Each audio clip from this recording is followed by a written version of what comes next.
हाँ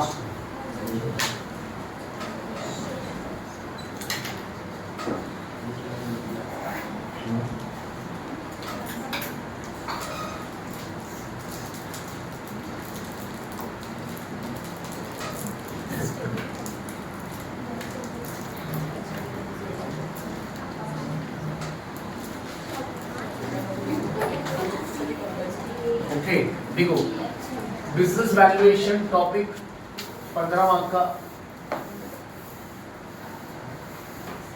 और पूरा एफएम में ऐसे देखने को जाएंगे तो हमारे पास कुछ 4-5 टॉपिक है। पहले बिजनेस वैल्यूएशन है, बाद में मर्जर एंड एक्विजिशन है ना। पहला बिजनेस वैल्यूएशन टॉपिक है, बाद में मर्जर एंड एक्विजिशन, उसके बाद क्या है कॉर्पोरेट रीस्ट्रक्चरिंग। कॉर्पोरेट रीस्ट्रक्चरिंग क्या है, मतलब इंटरनल रिकंस्ट्रक्शन है। सेमेस्टर 5 में क्या इंटरनल रिकंस्ट्रक्शन, वो फिर से रिपीट हुआ है कॉर्पोरेट रिस्ट्रक्चरिंग में। नेक्स्ट हायर परचेज, सर बड़ा टॉपिक है, डेंजर टॉपिक है, जैसे आपने कैपिटल बजटिंग सीखा रहेगा उसी तरह है hire purchase and leasing. Next working capital, again it's very easy, working capital भी आसान है, वर्किंग कैपिटल में भी छोटे छोटे कॉन्सेप्ट्स है। ओके, तो आज हम लोग क्या सीख रहे हैं सर, आज हम लोग सीख रहे हैं बिजनेस वैल्यूएशन। 15 मार्क का टॉपिक है। बिजनेस वैल्यूएशन में क्या क्या सीखना है सर, ध्यान देना ना। बिजनेस वैल्यूएशन हमको पहले सीखना है इकोनॉमिक वैल्यू एडेड, ये हमको पहले सीखना है, जिसको हम शॉर्ट में ईवा बोलते हैं सर। ईवा शॉर्ट में इसको ईवा बोलते हैं, मतलब तुमको ईवा निकालने को सीखना है, इकोनॉमिक वैल्यू एडेड। उसके बाद हमको सीखना है market value added, market value added, market value added, इसको हम MVA। Okay, number 3 valuation of goodwill, valuation of goodwill, yes sir. Number 4, please student ध्यान देना, आप लोगों ने सेमेस्टर 5 की तो वाट लगा दी है, सेमेस्टर 6 में थोड़ा सा स्कोर कर सकते हैं सर। सेमेस्टर 5 के कंपैरेटिवली सेमेस्टर 6 देखा जाएगा तो ठीक है, मतलब ठीक है, इतने बड़े बड़े टॉपिक्स नहीं है। पहली बात तो 5 ही सब्जेक्ट है आप लोगों के, 5 ही सब्जेक्ट है। एक तो ब्लैक बुक है, तो ब्लैक बुक में भी आपका टाइम जाता ही है, no doubt, but topics this are easy topics. तो हम लोग को बिजनेस वैल्यूएशन में 4 चीजें सीखना है। वैल्यूएशन ऑफ गुडविल से सीखा है आपने, किधर सीखा वैल्यूएशन ऑफ गुडविल? FS6 में वैल्यूएशन ऑफ गुडविल, फिर वैल्यूएशन ऑफ वापस से FM में सीखा था, FS6 में वापस से FM में आ गए। तो ये वापस हम लोग को नोट्स काम में आएंगे जो हम लोगों ने FS6 में पढ़े थे। तो जब भी मैं वैल्यूएशन ऑफ गुडविल स्टार्ट करूंगा या वैल्यूएशन ऑफ शेयर हम स्टार्ट करेंगे तो प्लीज FS6 का बुक लेकर आना जो हम लोगों ने लास्ट सेमेस्टर में किया था। आपको पता रहेगा वैल्यूएशन ऑफ गुडविल में super profit, FMP, future maintainable profit, valuation of share में 3 मेथड था, यील्ड, इंटरिंसिक और फेयर। मालूम है, वापस से रिपीट हो रहा है सर, ये दोनों टॉपिक अगेन FS6 का FM में आ गया, FS6 का FM में आ गया, ये दो नया टॉपिक है। अच्छा, क्वेश्चन पूछते हैं बच्चे लोग, क्या पूछते हैं इसमें से, देखो valuation of goodwill and share आता है, बट चांसेस आर 30%, 70-30 का रेशियो है। मतलब वो लोग क्या सोचते हैं, भाई FM में तो ऑलरेडी पूछ लिया, वापस से FM में क्यों पूछे, बट टॉपिक है, सीखना है, आ सकता है, ऐसा कुछ नहीं। हाँ, EVA MVA मैक्सिमम टाइम आया है, EVA MVA मैक्सिमम टाइम आया, तो हम लोग आज वही सीख रहे हैं। What is EVA, economic value added. What is economic value added? भाई इकोनॉमिक वैल्यू एडेड मतलब क्या होता है, एक सिंपल आपको बता दूं मैं। What is economic value added मतलब हमारे प्रॉफिट में से सबको देने के बाद, सबको मतलब किसको, जिन जिन लोगों से हमने कैपिटल लिया है, अब बताओ हम कैपिटल किस से लेते हैं, इक्विटी, और किससे कैपिटल लेते हैं, प्रेफरेंस, और किससे लेते हैं, डिबेंचर्स या फिर लोन, है ना। इन सब से हम लोगों ने कैपिटल लिया है। इन सबको देने के बाद जो भी प्रॉफिट बचता है, जो भी सरप्लस बचता है, उसको हम क्या बोलते हैं, EVA, economic value added. Economic value added बताता है प्रॉफिट में से सभी को देने के बाद, सभी मतलब कौन, जिन जिन लोगों ने हम लोगों को कॅपिटल आहे, ज्यांनी ज्यांनी आपल्याला कॅपिटल दिलेलं आहे त्यांचा जो कॉस्ट है वो कॉस्ट देने के बाद जो भी प्रॉफिट हमारे पास बचेगा that is called economic value added. Okay, क्या क्या अब मुझे बताओ, इक्विटी को हम क्या देते हैं? डिविडेंड। प्रॉफिट में से डिविडेंड दे दिया इक्विटी को। प्रेफरेंस शेयर को भी क्या देते हैं हम लोग? डिविडेंड देते हैं स्टूडेंट। अच्छा, डिबेंचर को हम क्या देते हैं? इंटरेस्ट। तो प्रॉफिट में से डिविडेंड दे दिया, प्रेफरेंस शेयर को डिविडेंड दे दिया, इक्विटी को डिविडेंड दे दिया, डिबेंचर, और जो भी लास्ट में बचेगा that is called what? EVA, economic value added. Very easy topic. Economic value added निकालना है। कैसे निकालेंगे सर? हमको प्रॉफिट दिया रहेगा, उस प्रॉफिट में से हम ये सब खर्चा माइनस कर देंगे और जो बचेगा that is called EVA, economic value. क्या है बेटा economic value added? It's a surplus of profits after paying dividend to equity share holder, dividend to preference share holder, interest to debenture holders. इनको देने के बाद जो हमारे पास प्रॉफिट बचेगा that is called EVA। Okay, तो थोड़ा सा मीनिंग लिख लेते हैं। EVA म्हणजे काय? प्रॉफिट मधून सगळ्यांना पे केल्यानंतर, सगळ्यांना म्हणजे कोणाला? इक्विटीला डिविडेंड दिल्यानंतर, प्रेफरेंस शेयर को डिविडेंड देने के बाद, डिबेंचर को इंटरेस्ट देने के बाद जो भी बचेगा that is called EVA। Can I start sir? लिखिए sir. Economic value added, economic value added means surplus, okay, profits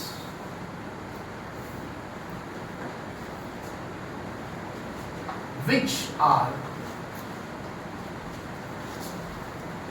left after paying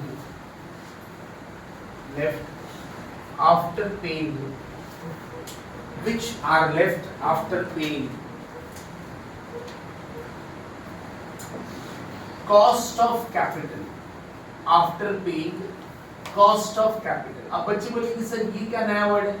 sir cost of capital यही होता है जिन जिन लोगों से हम लोगों ने कैपिटल लिया है, ज्यांच्याकडून आपण कैपिटल घेतलंय उनके लिए हम कॉस्ट क्या क्या पे कर रहे हैं sir? Cost of capital means capital जो लिया उसके ऊपर हमें कॉस्ट क्या पे करना पड़ रहा है? डिविडेंड पे करना पड़ रहा है, प्रेफरेंस शेयर को भी डिविडेंड पे करना पड़ रहा है, डिबेंचर को।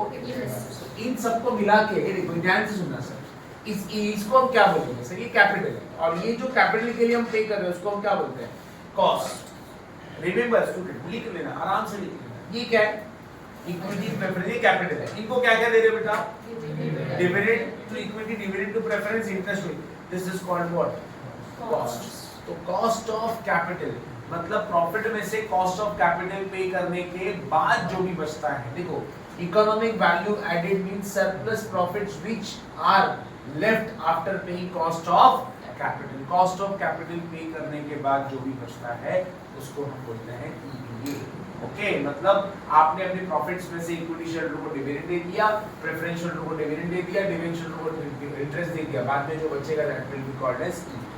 ओके, तो हम EVA निकालने के लिए दो फॉर्मेट है, दो फॉर्मेट हम लोग यूज करने वाले हैं। और वे फर्स्ट फॉर्मेट ये हम सबको आता है, लेकिन हम फर्स्ट फॉर्मेट पहले देखेंगे क्या होता है। हमें यूज करना है सेकंड वाला फॉर्मेट, एग्जाम में सेकंड वाला फॉर्मेट यूज करना है। ओके, पहले आप लिख लो टेक्स्ट बुक।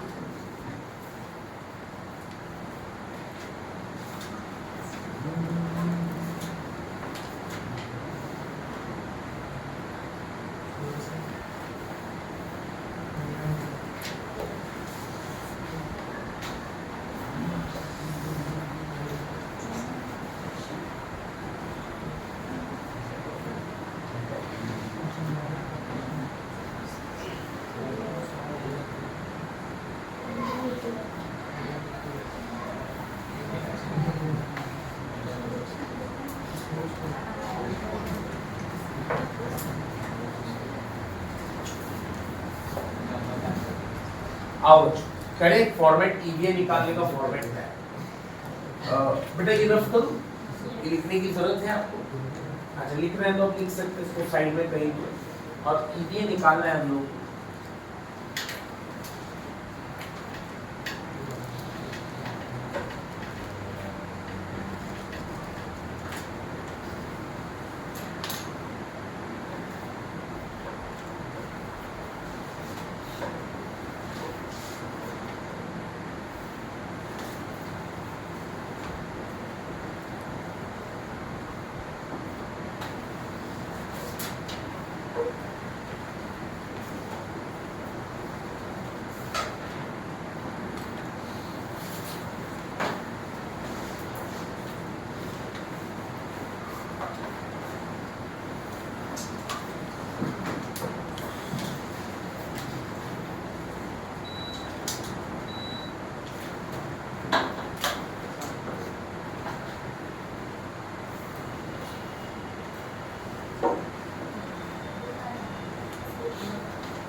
देखो सर कैसे भी लाएंगे ईबीआईटी, ईबीआईटी का मतलब क्या है? Earning before interest and tax. ये आपने सीखा होगा सर ऑलरेडी एफएम में, सेमेस्टर 5 में हम लोग ईबीआईटी माइनस क्या कर लेते हैं, इंटरेस्ट। ईबीआईटी का मतलब होता है earning before interest and tax. उसमें से आप क्या करोगे, इंटरेस्ट को माइनस करोगे, तो आपको मिलेगा अर्निंग बिफोर टैक्स।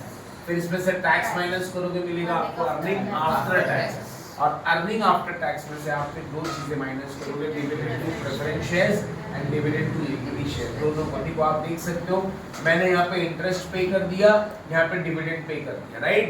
ये इंटरेस्ट भी पे हो गया, डिविडेंड भी पे हो गया, ओके।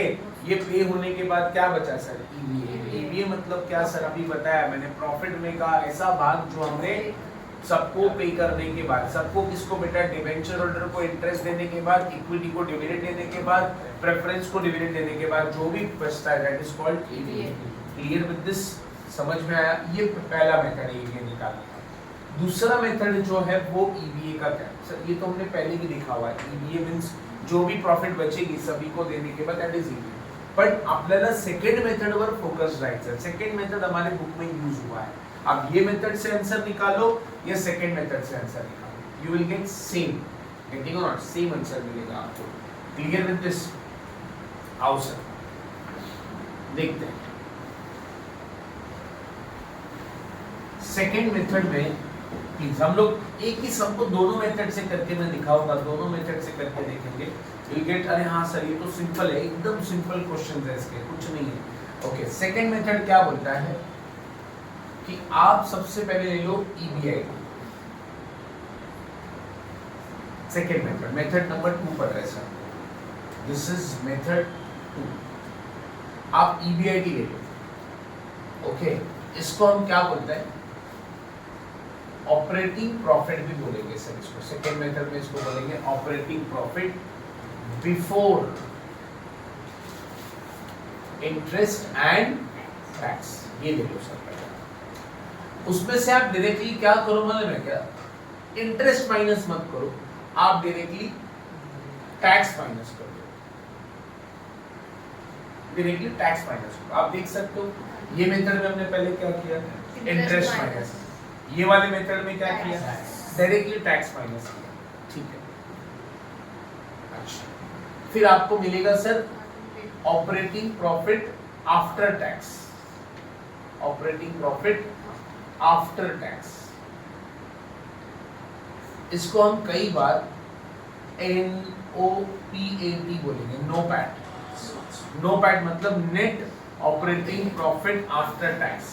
इसको नो पैट भी बोल सकते हैं, net operating profit after tax, okay ठीक है। अच्छा, अब मुझे बताओ इसमें से टैक्स अभी क्या क्या माइनस होने का बाकी, इंटरेस्ट हमने ऊपर ही माइनस नहीं किया है, इंटरेस्ट माइनस होगा, और क्या है, डिविडेंड माइनस होना बाकी, और डिविडेंड ऑन प्रेफरेंस और डिविडेंड ऑन इक्विटी शेयर। तो आपने नो पैट निकाल लिया, ये हमारा फर्स्ट स्टेप है, मतलब मेथड 1 में पहला स्टेप है, इसको हम स्टेप 1 दे रहे हैं। फिर बोल रहे स्टेप 2 आप क्या कीजिए मालूम है, आप WACC निकालिए। WACC मतलब weighted average cost of capital. आप बोलोगे सर वो इन्वेस्टमेंट अकाउंटिंग में सीखा था, वो वाला नहीं है बेटा, ये एफएम वाला वेटेड एवरेज कॉस्ट। कैसे निकालना है, यहाँ पे लिखेंगे हम सोर्सेस। सोर्सेस का मतलब होता है आपने कहाँ से पैसा लाया, इक्विटी से, प्रेफरेंस शेयर से और डिबेंचर से। उसके बाद हम उनका लिखेंगे प्रपोर्शन, देखेंगे प्रपोर्शन मतलब क्या है। फिर इस प्रपोर्शन को हम मल्टीप्लाई कर देंगे कॉस्ट ऑफ कैपिटल के साथ। ओके, मैं एक सम कराऊंगा, आपके बुक का भी मेरे पास है, वो करेंगे। इन दोनों को इनटू करने के बाद आपको आएगा WACC। देखो आप देख सकते हैं इसमें क्या था, सिंपलेस्ट मेथड है, ये यूज होना नहीं है सर, ये होने वाला नहीं है। यूज कौन सा होने वाला है, ये वाला। तो फर्स्ट स्टेप में आप क्या निकालोगे, नो पैट निकालोगे। कैसे निकालोगे no PAT, interest before interest and tax. Okay, इसको हम कई बार operating profit before interest and tax भी बोलेंगे। ऑपरेटिंग प्रॉफिट, नाम इसका ऑपरेटिंग प्रॉफिट हो सकता है। ओके, क्वेश्चन में operating profit before interest and tax minus what, tax, फिर आपको मिलेगा नो पैट। दूसरा क्या करोगे, WACC। अब आपको क्या करना है, EVA निकालना है। EVA कैसे निकालना है, NOPAT, okay, NOPAT लीजिए, उसमें से EVA निकालना। थर्ड स्टेप, नो पैट में से आप क्या कीजिए, जितना भी कैपिटल एम्प्लॉयड है, जितना भी कैपिटल एम्प्लॉयड है उसके ऊपर WACC लगा दो।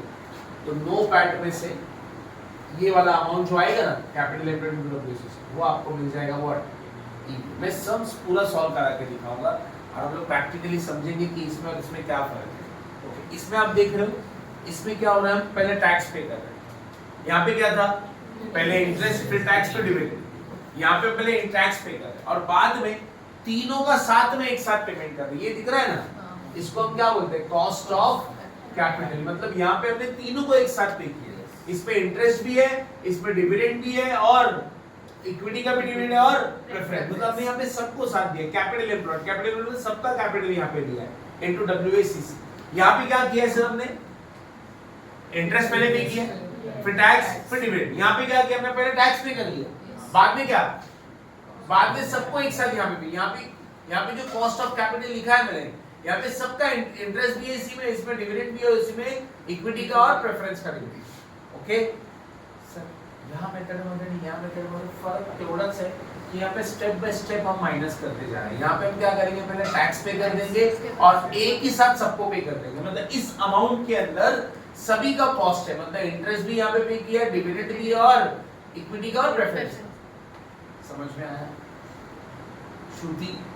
ये स्टेप क्या बोलता है बेटा, पहले आप इंटरेस्ट माइनस करो, फिर इक्विटी मिलेगा, फिर टैक्स, फिर डिविडेंड। यहाँ पे हम स्टेप बाय स्टेप जा रहे हैं। यहाँ पे आपको पहले टैक्स पे करना है, पहले आप गवर्नमेंट को पैसा दे दो, गवर्नमेंट को देने के बाद फिर इनको दो जिन्होंने हमको कैपिटल दिया है। किसने किसने कैपिटल दिया है, इक्विटी, प्रेफरेंस, डिबेंचर, उनका इनटू रेट, उनका जो रेट आएगा WACC। तो आप देख सकते हो EVA निकालने के लिए दो चीज चाहिए। क्या चीज है EVA निकालना है, तो नो पैट, वो आपको यहाँ से मिल गया नो पैट, और क्या चाहिए, कैपिटल एम्प्लॉयड इनटू WACC। तो WACC आपको निकालना पड़ेगा। तो this method is used in your exams और आपके बुक में इसी मेथड से सॉल्व किए। आप वो मेथड से आंसर सॉल्व करोगे या ये मेथड से करोगे, you will get same on that, आपको सेम आंसर मिलेगा। उससे करोगे इससे करो, आंसर सेम आने वाला है। तो हम पहले फॉर्मेट लिख लेते हैं और हम लोग एक क्वेश्चन मेरे पास है वो सॉल्व, फिर आपके ओके, दोनों मेथड से आंसर सेम आने वाला है। Method please right it down.